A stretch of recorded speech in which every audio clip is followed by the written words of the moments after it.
আসসালামু আলাইকুম দর্শক বন্ধুরা, মিহিকা কিচেনে আপনাদের সবাইকে স্বাগত জানিয়ে শুরু করছি আমার আজকের রেসিপি পালং শাকের পরোটা।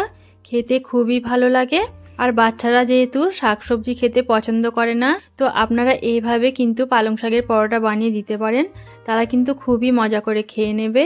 তো চলুন এই রেসিপিটা কিভাবে বানিয়েছি দেখে নেওয়া যাক। এর জন্য আমি নিয়েছি এখানে পালং শাক। আমি অল্প পরিমাণে পালং শাক নিয়েছি। এখন একটা মিক্সি জারের মধ্যে আমি পালং শাকটা দিয়ে দিলাম কিছুটা আদা কুচি, আর দিয়ে দিলাম দুটো কাঁচা লঙ্কা। এখন আমি হাফ কাপ এর মধ্যে পানি দিয়ে দিলাম। এবার খুব ভালো করে এটাকে আমি বেটে নিচ্ছি। দেখুন এটাকে আমি বেটে নিয়েছি। এখন গ্যাসের মধ্যে একটা পাত্র বসিয়ে ওর মধ্যে বেটে রাখা পালং শাকের মিশ্রণটা দিয়ে দিলাম। হাফ চামচ দিয়ে দিলাম এর মধ্যে লবণ, আর দিলাম 1 চামচ চিনি। এবার এটাকে আমি একটু ফুটিয়ে নিচ্ছি। তো দেখুন এটা ফুটে গেছে। ফুটে গেলে এটা বন্ধ করে দিতে হবে। এখন একটা পাত্রের মধ্যে নিয়ে নিলাম 1.5 কাপ ময়দা। তো আপনারা আপনাদের প্রয়োজন মতো ময়দাটা নিয়ে নিতে পারেন, অথবা আটা দিয়েও আপনারা এটা বানাতে পারেন। এখন একটা ছাঁকনি নিয়ে নিলাম, আর এর মধ্যে আগে থেকে ফুটিয়ে রাখা পালং শাকের মিশ্রণটা ঢেলে দিলাম। এবার পানিটার মধ্যে চলে গেল, আর পালং শাকগুলো দেখুন ছিবড়েগুলো উপরে রয়ে গেছে। খুব ভালো করে ছেঁকে নিলাম। এবার প্রথমে আমি চামচ দিয়ে একটু নেড়ে নিচ্ছি, যেহেতু এটা খুব গরম। তারপরে হাত দিয়ে আবারও ভালো করে মেখে নিচ্ছি। আর যদি আপনাদের এখানে পানিটা কম মনে হয়, তাহলে আরও একটু গরম পানি করে এর মধ্যে দিয়ে দিতে পারেন। তো দেখুন খুব ভালো করে আমি মেখে নিয়েছি। এবার আমি উপর থেকে কিছুটা প্রথমে দিয়ে দিলাম সাদা তেল। তো আমি 2 টেবিল চামচ পরিমাণ এখানে সাদা তেল দিয়ে দিচ্ছি। তারপরে হাতে করে বেশ কিছুক্ষণ ধরে ডলে ডলে মেখে নিতে হবে। এতে করে এটা খুবই সফট হয়ে যাবে। দেখুন এটা খুব সুন্দর করে আমি মেখে নিয়েছি। এখন এ থেকে আমি লেচি কেটে নিচ্ছি।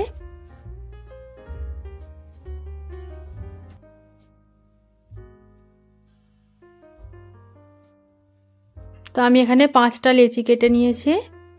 এবার একটু সাদা তেল আমি পিঁড়ে আর বেলনির মধ্যে মাখিয়ে নিচ্ছি।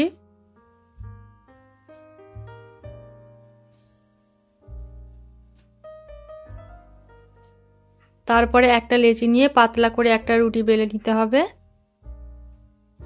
তো যতটা সম্ভব পাতলা করে এটা বেলে নিতে হবে।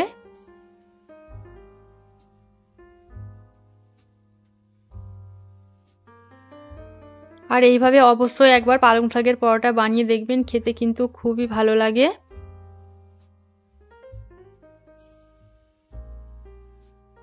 দেখুন আমি রুটিটা বেলে নিলাম।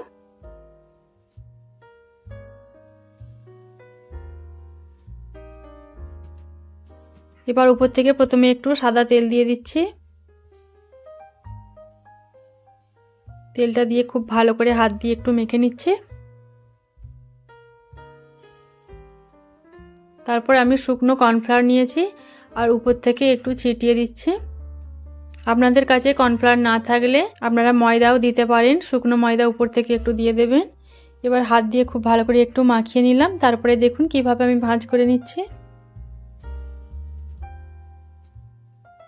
এইভাবে সুন্দর করে একটু ভাঁজ করে নিলাম। বানানো খুবই সহজ, বলার কিছু নাই। বন্ধুরা একটু ভিডিওটা মনোযোগ দিয়ে দেখলে আপনারা বুঝতে পারবেন। এবার এটাকে খুব ভালো করে আমি গোল করে মুড়ে নিচ্ছি। আর দেখুন লেয়ারগুলো কত সুন্দরভাবে তৈরি হয়ে গেল, কত সহজে। এইভাবে সমস্ত লেচিগুলো থেকে আমি একইভাবে ভাঁজ করে নেব। দেখুন সব লেচিগুলো আমি সুন্দর করে ভাঁজ করে নিয়েছি। এবার যে লেচিটা আমি প্রথমে ভাঁজ করেছিলাম সেটা নিয়ে বেলে নিচ্ছি। বাকিগুলো কিছুক্ষণ রেস্ট হয়ে যাবে।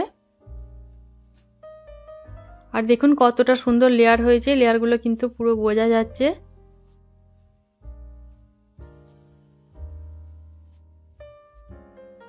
তো একটা পরোটা আমি বেলে নিয়েছি। এখন এটাকে সেঁকে নিতে হবে। তো গ্যাসের মধ্যে আমি ফ্রাই প্যান নিয়ে প্রথমে এর মধ্যে একটা পরোটা দিয়ে দিলাম। এবার 2 পিঠ খুব সুন্দর করে একটু সেঁকে নিচ্ছি। এখন আমি কোনো তেল ব্যবহার করিনি। প্রথমে আমি 2 পিঠ একটু ভেজে নিলাম। তারপরে আমি সাদা তেল দিয়ে দিচ্ছি।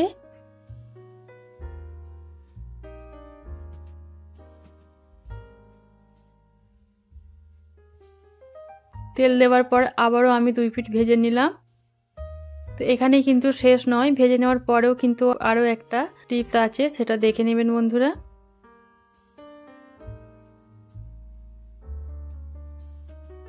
দেখুন ভেজে নেওয়ার পরে এটাকে পিঠের মধ্যে রেখে এইভাবে হাতে করে একটু ভেঙে ভেঙে দিতে হবে।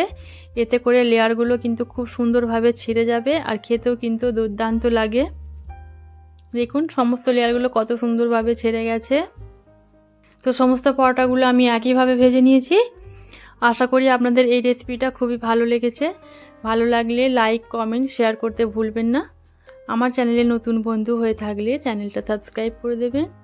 দেখা হচ্ছে পরবর্তী ভিডিওতে আবারও কোনো নতুন রেসিপি নিয়ে। সবাই খুব ভালো থাকবেন। আল্লাহ হাফেজ।